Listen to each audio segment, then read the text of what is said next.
जनता दल जिंदाबाद, जिंदाबाद जिंदाबाद। राष्ट्रीय जनता दल जिंदाबाद, जिंदाबाद जिंदाबाद। राकेश रोशन जिंदाबाद, जिंदाबाद जिंदाबाद। राष्ट्रीय जनता दल जिंदाबाद, जिंदाबाद जिंदाबाद। क्योंकि भारतीय जनता पार्टी सिर्फ शुरू से कोई विकास का काम नहीं करके लोगों को दिग्भ्रमित करके सिर्फ जात और धर्म के नाम पर लड़ाने का काम कर रही है। संक्षेप में बताइएगा राकेश जी, 2024 में लोकसभा है और 2025 में क्या बोलते हैं कि विधानसभा है, कहीं ना कहीं उसको लेकर भी सदस्यता अभियान जोरों से नहीं किया जा रहा है। हिंदुस्तान के अंदर 52% बेरोजगारी है। सरकार का कभी प्रधानमंत्री का वक्तव्य बेरोजगारी पर नहीं आता है। फिर मैं वादा करता हूं कि राष्ट्रीय जनता दल के लिए मेरा खून पसीना भी बहेगा तो मैं एक कर दूंगा, राष्ट्रीय जनता दल को मजबूत करी के दम लूंगा।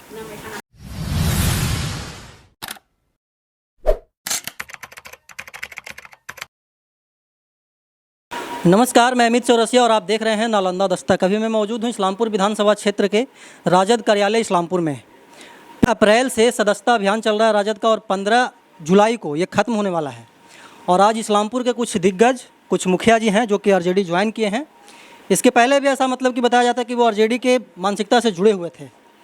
क्षेत्र विधायक राकेश रोशन जी हैं, मुखिया जी हैं, 2-3 मुखिया जी हैं और शहाबुद्दीन जी हैं जो कि आज आरजेडी ज्वाइन किए हैं। हम राकेश जी से जानेंगे कि क्यों आरजेडी इतना मतलब कि सदस्यता अभियान चला रही है और इसके आगे का क्या मतलब कि रिजल्ट आने वाला है, क्योंकि 2024 में लोकसभा चुनाव है और 2025 में विधानसभा चुनाव है और अभी कुछ दिन पहले आरजेडी सबसे बड़ी पार्टी बन करके उभरी है। राकेश जी, सबसे पहले आपको हमारे चैनल पर स्वागत। धन्यवाद। आज जो 4 सदस्य आप आरजेडी में ज्वाइन करवाए हैं इस्लामपुर से, क्या मकसद है, क्या मोटिव है? देखिए, राष्ट्रीय जनता दल पूरे देश के पैमाने पे फिरका प्रस्ती ताकतों से लड़ना चाहती है और फिरका प्रस्ती ताकतों से लड़ने के लिए जब तक हमारा दल का सांगठनिक ढांचा मजबूत नहीं होगा तब तक हम फिरका प्रस्ती ताकतों से नहीं लड़ सकते। हमारे राष्ट्रीय अध्यक्ष आदरणीय श्री लालू प्रसाद यादव जी हमेशा हम लोगों को कार्यकर्ताओं के मीटिंग में एक बात कहा करते थे कि मैं जहां भी जाता हूं लाखों लाख लोग मेरे भाषण सुनने के लिए और हमको देखने के लिए आते हैं, लेकिन वो जो भीड़ है वो वोट में क्यों नहीं तब्दील होता है। तो इस पर हम लोगों ने गहन मंथन किया और गहन मंथन के बाद पार्टी इस निष्कर्ष पर पहुंची कि नीचे तक हमारा सांगठनिक ढांचा मजबूत नहीं रहने के कारण हमारा वर्कर गांव में खड़ा नहीं हो पाता है, जिसके वजह से जनाधार हमारे पास है लेकिन उसका लाभ दूसरे लोग ले लेते हैं। इसलिए हम लोगों ने इस बार पूरे मजबूती के साथ बिहार में 1 करोड़ राष्ट्रीय जनता दल का सदस्य बनाने का अभियान चलाया और पूरे जगहों पर हमारे सारे विधायक से लेकर के पार्टी के जितने भी ओहदे पर बैठे हुए हैं पदाधिकारी या कार्यकर्ता पूरे बिहार में पूरे ही सक्रिय रूप से लगे हुए हैं। बीच में बहुत सारी कुछ परिस्थितियां थी, विधानसभा का सत्र था और उसके बाद हमारे आदरणीय अध्यक्ष जी का तबीयत खराब है, ये आप भी जान रहे हैं, अभी एम्स में इलाजरत हैं। ये सब चलते कुछ प्रभाव पड़ा, लेकिन हम लोगों ने अपने लक्ष्य को करीब करीब पूरा कर लिया है और 15 तारीख के बाद हमारे प्रदेश अध्यक्ष ऐलान करेंगे कि बिहार में राष्ट्रीय जनता दल के कितने सदस्य हुए। तो हम लोगों का जो मकसद है मुख्य रूप से यही है कि बिहार में खास करके भारतीय जनता पार्टी जो अपने को हर बूथ पर कहती है कि हमारे मेंबर हैं और हमारा पन्ना प्रभारी तक है, तो हम लोगों को उसके खिलाफ लड़ना है। तो हम भी यदि सांगठनिक रूप से मजबूत नहीं होंगे तब तक हम उनके खिलाफ लड़ नहीं सकते, क्योंकि धन बल उनके पास है, जन बल हमारे पास है। तो हम जन बल से ही लड़ सकते हैं, धन तो हमारे पास है नहीं। इसलिए जन बल से लड़ने के लिए नीचे तक पार्टी के संगठन को गांव-गांव तक पहुंचाना हमारे पार्टी का फैसला है और उसी के तहत हम लोग सदस्यता भर्ती अभियान चला रहे हैं। अच्छा, इस्लामपुर विधानसभा क्षेत्र की बात की जाए राकेश जी, तो अब तक कितने सदस्य ज्वाइन किए हैं और कितने सक्रिय सदस्य हैं, और अभी जो मतलब कि सदस्य ज्वाइन किए हैं वो उनमें कौन कौन है? देखिए, कुल मिलाकर के इस्लामपुर विधानसभा का यदि बात कीजिएगा आप, तो इस्लामपुर विधानसभा क्षेत्र में 2 प्रखंड है। एक हमारा इस्लामपुर है और एक है हमारा एकंगरसराय। 132 बूथ एकंगरसराय प्रखंड के अंतर्गत है और बाकी 308 बूथ में जो बच गया शेष इस्लामपुर प्रखंड के अंतर्गत है। तो कुल मिलाकर के हम लोगों ने ये लक्ष्य निर्धारित किया था कि प्रत्येक बूथ पर 100 हम लोगों को सदस्य बनाना है। 100 का मतलब हुआ ये हमारे साधारण सदस्य होंगे और उसमें 4 सक्रिय सदस्य होगा, माने 25 सदस्य जो बनाते हैं साधारण, उस पर हमारा 1 सक्रिय सदस्य होता है। तो कुल मिलाकर के इस्लामपुर विधानसभा क्षेत्र में लगभग 31,500 हम लोग मेंबर बनाए हैं और हमारा सक्रिय सदस्यों की संख्या 1260 है। लगभग 1260 हमारे सक्रिय सदस्य हैं और कुल मिलाकर के 31,500 हमारे साधारण मेंबर हैं पार्टी का। तो ये 31,500 लोगों को हम लोगों ने जो जोड़ा है, इसको हम लोग पार्टी के इस बार एक पोर्टल हम लोग शुरू करने जा रहे हैं। वो पोर्टल पर सारे मेंबर्स का अपडेट रहेगा और हमारे नेता आजकल देखिए बहुत सारे कोरोना संक्रमण में आप लोगों ने देखा कि कैसे लोग दूसरे से जुड़े हैं इलेक्ट्रॉनिक माध्यम से। तो इस बार इलेक्ट्रॉनिक माध्यम से जुड़ कर के सोशल मीडिया के माध्यम से लोगों ने अपनी बात को प्लेटफॉर्म पर रखने का काम किया। तो हम लोग भी एक ऐसा बनाने जा रहे हैं जिससे कि हमारा कोई भी कार्यक्रम देश के अंदर होता है, हमारे राष्ट्रीय अध्यक्ष जी कुछ बोलते हैं, हमारे प्रतिपक्ष के नेता बोलते हैं, हमारे और भी कोई बड़े दल के नेता बोलते हैं, तो सब लोगों का जो भी है एक आम सदस्य तक उसके मोबाइल पर मैसेज और वहाँ से जाएगा और क्या एक्टिविटीज़ है पार्टी का वो पता चलेगा। तो इस मकसद से हमने पहले ही कहा कि हमारा लक्ष्य है मजबूत संगठन खड़ा करना। तो मजबूत संगठन खड़ा करने में इस्लामपुर में हम लोगों का यही लक्ष्य था जो हम लोगों ने 100% पूरा किया है। बाकी जो आज हमारे बीच जुड़े हैं मोहम्मद साहबुद्दीन जी बहुत ही पुराने और वरिष्ठ सदस्य हैं।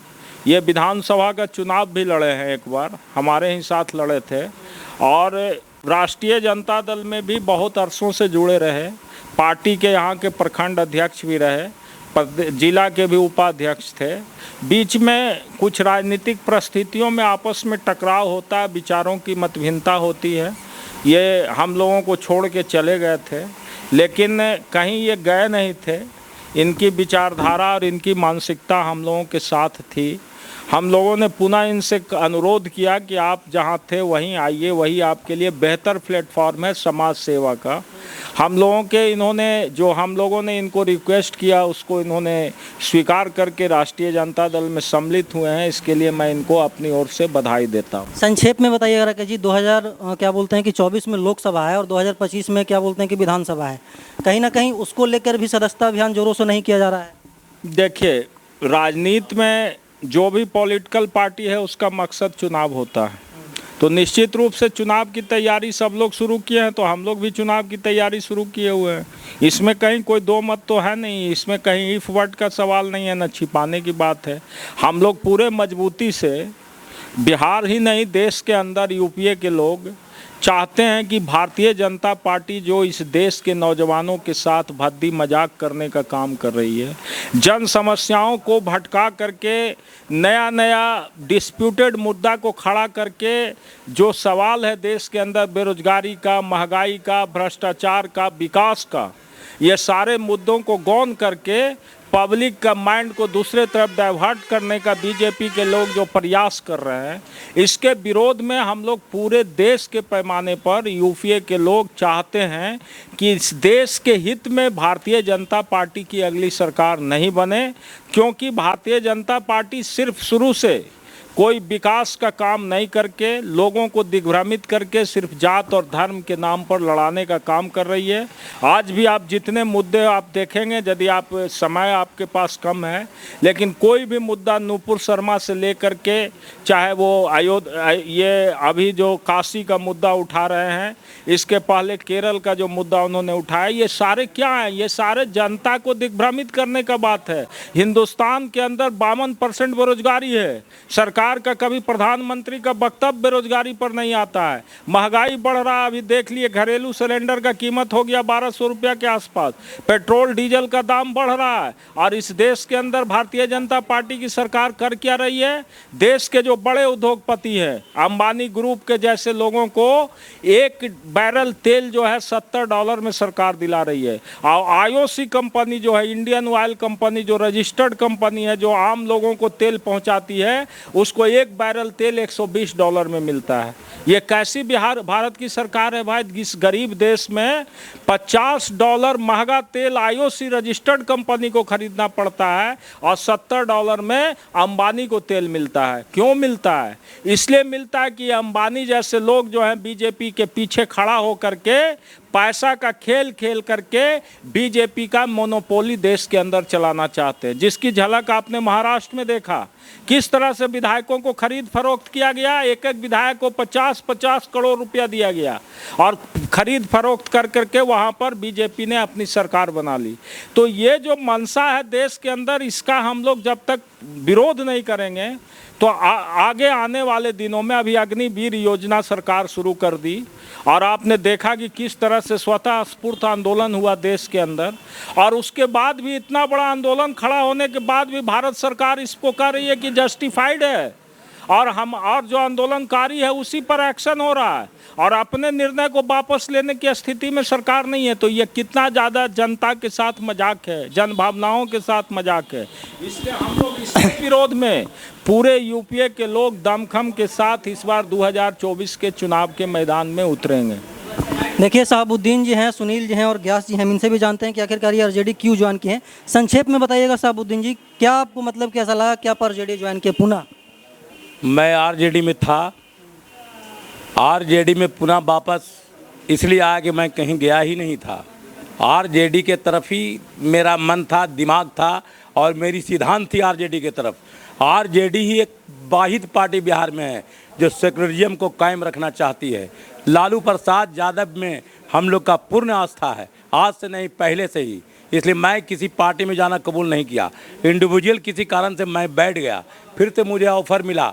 सब साथियों ने कहा कि आप पुनः राजनीति करते हैं तो आप आरजेडी में आएँ। हम पहले भी पार्टी को मजबूत किया है, हमारे योगेश्वर भैया बैठे हुए हैं, सब लोग बैठे हुए हैं। कोई ऐसा गांव नहीं है इस्लामपुर विधानसभा में जो साहबुद्दीन को नहीं जानता है। और मैं गांव ग्राम और पंचायत और बूथ लेवल तक काम किया हूं। और फिर मैं वादा करता हूं कि राष्ट्रीय जनता दल के लिए मेरा खून पसीना भी बहेगा तो मैं एक कर दूंगा, राष्ट्रीय जनता दल को मजबूत कर ही के दम लूँगा। देखिए, सुनील जी भी हैं, थोड़ा सा पीछे हो जाएगा भैया, उनसे बात कर लेते हैं। हम उनसे भी बात करने की कोशिश करते हैं। सुनील जी, ऐसा आपको क्या लगा, आपके माताजी मुखिया भी हैं और आप आज आरजेडी ज्वाइन किए हैं, क्या आपको अच्छा लगा, क्या आप आरजेडी ज्वाइन किए? और भी बहुत सारी पार्टियां हैं बिहार में। सबसे पहले आपका चैनल को मैं धन्यवाद देना चाहता हूं। और मेरा हम लोग जनता से जुड़े हुए व्यक्ति हैं। हम लोग के पंचायत विकास के मामले में काफ़ी दूर है, मैंने काफ़ी पिछड़ा हुआ है। हम जनता की राय हुआ कि विधायक जी से भी कुछ हेल्प लेके मेरे के यहाँ काम हो सकता है, तो इसीलिए आज मैंने माननीय विधायक जी के नेतृत्व में हम आरजेडी ज्वाइन किए हैं। अच्छा, मतलब कि पंचायत के विकास के लिए आप आरजेडी ज्वाइन किए? हाँ, पंचायत के विकास के लिए आरजेडी ज्वाइन किए हैं। और ऐसा आपको क्या अच्छा ही लगता है आरजेडी में कि मतलब कि आरजेडी की तरफ आप आएँ? आरजेडी गरीब गुरबा की पार्टी है, सबके लेके चलने वाली पार्टी है, यही हमको इसमें अच्छा लगता है। देखिए, ग्यास जी हैं जो कि सूढ़ी पंचायत के मुखिया हैं। क्यों ग्यास जी, कैसे कैसे आरजेडी में आना हुआ? एक्चुअली मैं जो है पहले से ही आरजेडी का काम करता हूँ, सदस्य नहीं बना हुआ था, लेकिन मैं चढ़ बढ़ करके इलेक्शन के पीरियड में मैं आरजेडी का ही साथ देता था। इस बार मुखिया बना हूँ मैं, तो मैं सोचा मेरा पंचायत का हो सकता है सदस्य बनने से ज़्यादा काम हो और ये आवाज़ मैं पटना तक लेके जाऊँ ताकि मेरा पंचायत और तरक्की की ओर जाए। मेरा मेन मकसद था सदस्य बनने का, पंचायत का विकास और प्रखंड का विकास, और ये पार्टी का जो है बढ़ोतरी हो, आसानी से सीट जीता जाए ताकि विधायक जी भी जो है मेरा सहयोग करके ज़्यादा वोट दिलाने में मैं सक्षम अगर रहूँगा तो ये ज़्यादा विशेष ध्यान देंगे इस्लामपुर पे। और माननीय विधायक जी एक्टिव पर्सन है, एमएलए में भी इनका वहाँ अच्छा वर्चस्व रहता है। ये कुछ ये के लिए जो है सीट से पीछे रह गए, अगर सरकार बनती तो ये मंत्री बनते। इस बार हम लोग मेहनत करके मुख्यमंत्री अपना पार्टी को बनाना है और इनको कोई भी मंत्री का पोस्ट दिलाना, अच्छे से अच्छे मंत्री का, ताकि हमारे इस्लामपुर क्षेत्र का अच्छा विकास हो। देखिए यहाँ पे जो मतलब कि आरजेडी ज्वाइन किए हैं उनका कहना है कि हम मुख्यमंत्री बनाना चाहते हैं तेजस्वी यादव को। राकेश जी का कहना था कि आने वाला चुनाव की भी मतलब की तैयारी हो रही है इस सदस्यता अभियान से। अब देखने वाली बात ये होगी कि 2024 में लोकसभा चुनाव में किसकी सरकार बनती है और 2025 में क्या वाकई तेजस्वी यादव बिहार के मुख्यमंत्री बनेंगे। ऐसे ही देश दुनिया की तमाम छोटी बड़ी खबरों के लिए बने रहे हमारे साथ और देखते रहे नालंदा दस्तक। धन्यवाद।